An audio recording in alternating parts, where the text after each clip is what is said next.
What's up, everybody? Today we're going to talk about how to get sales and leads from your content marketing. This is a question I get asked in my emails all the time. It's like, I'm doing content marketing, I'm getting traffic, but it's just not working.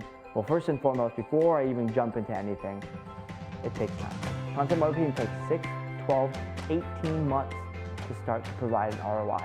At 6 months, you'll start to get some leads. At 12 months, it'll be consistent. At 18 months, that 18th month should make up for all the investment you've done all the way to date. So that's kind of the frequency or time frame it takes to get ROI from content marketing and get actual consistent leads and sales. Now, let's jump into 5 things I want to talk about. There's 5 specific tactics and strategies you can use. First and foremost, create the right content. Create a resource, create something that's educational, create something that's meaningful and much better than what's out there.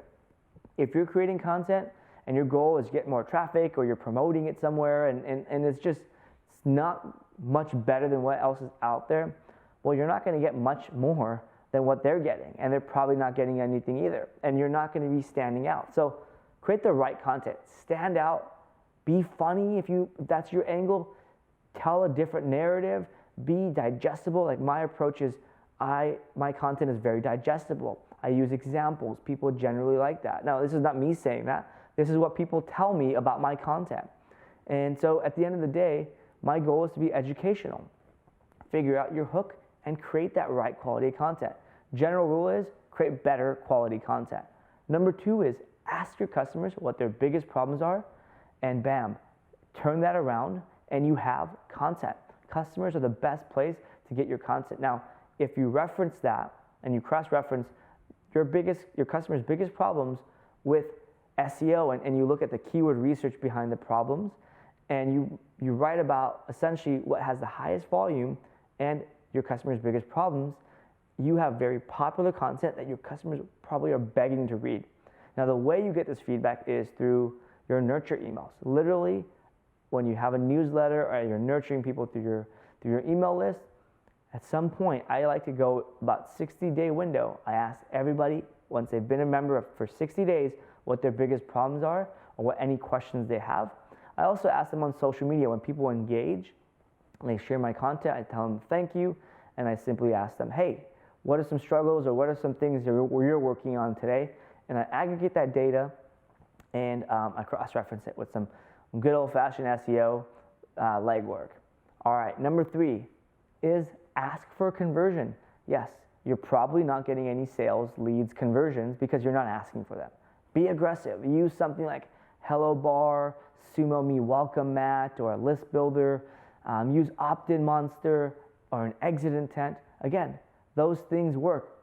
They might not work forever, but they work now because they're in your face, they help you stand out, and they're aggressively asking the visitor, hey, give me your email, do this, do that.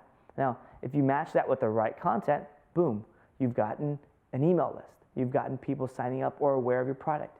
If you go to playbook.mailshake.com, you'll see a great example of the Sumo Me Smart Bar at the very top that says, hey, like this book? Go check out our product. At the very bottom, it'll say, hey, download the PDF version of this. Another way to get leads in sales and people directed towards a transaction is through banners. Layer in a call to action or banners throughout your blog post. At sujanpatel.com, at the very bottom of each blog post, you'll see a call to action for our ebook. And sometimes we test it out with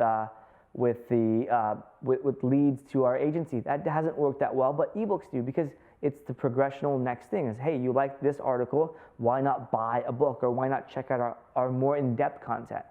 Another great way is webinars, especially for higher contract value or larger deals. You don't just get a lead and then becomes a sale and automatically people write you a check for $100,000. No, you have to continue and nurture them, or they're in the consideration phase and you need to do some work to further prove that you know what you're doing. A webinar is a great place. Again, more valuable content, more engagement. People hear your voice, they see your slides, they hear from you, and it's less of a commitment than buying from you. So it's that next progressional step. You can't do that? Ask for a comment. At the very least, get comments. Get people to communicate with you. Start that conversation. It's not a conversion that's going to make you money, but it's going to help you build your audience. And it's going to help you connect with people. And the last part of asking for a conversion is to have a prominent CTA. Kissmetrics blog has at the very top of their blog, their whole blog design has a big banner at the very top of their blog that says, sign up for our newsletter, sign up for Kissmetrics, check it out. I told you the end of a blog post works really well, the sidebar, and those types of things are very, very prominent places to have a call to action. All right, number 4 is to optimize your top content to include CTA. So yes, those conversions in step 3, get really smart when you do with your top content. Add very specific call to actions. So for example, I wrote an article on sujanpatel.com on live chat and how you can use it to grow. Along that article, there's a few call to actions that say, hey, like this live chat, check out more growth hacks like live chat and customer engagement and so on that are specific to the article. Download my book. So it's very, very specific. And lastly, number 5 is create a lead magnet or epic content, 10x content. Again, I showed you that example with our playbook, playbook.mailshake.com. We have a customer delight one for Sujan Patel as well. And essentially, these are all magnets that help generate email addresses. And they convert at 30-40%.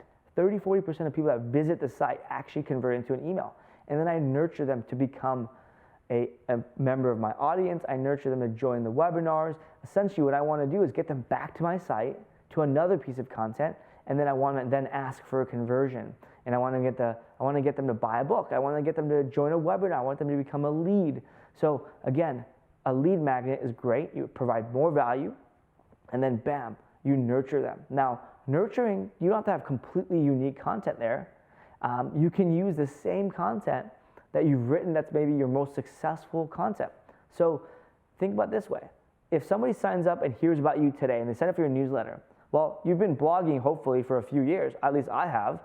I want to send them my old content. I want to send them my best stuff. So my nurture sequence is when they sign up for my newsletter, they get a welcome email that says, hey, thanks for signing up. You're going to hear from me in the next week or so. In the meantime, check out my best content. And I send them my best content. And then what I do after that is I send them another blog post. The second email they get from me is an old blog post that's very, very popular. Again, something people always talk to me about. A similar topic to this is how to do content marketing in boring industries and then how to get ROI from content marketing and whatnot. So guys, that's how you get sales, leads, conversions from your content marketing. Again, create the right content, ask your customers for their problems, ask for a conversion, optimize your top content, and lastly, create a lead magnet and set up an email nurture sequence. All right, guys, until next time, and as always, if you have any comments, leave them below. Definitely want to hear from you what's working, what's not, and what's confusing. All right, guys, till next time.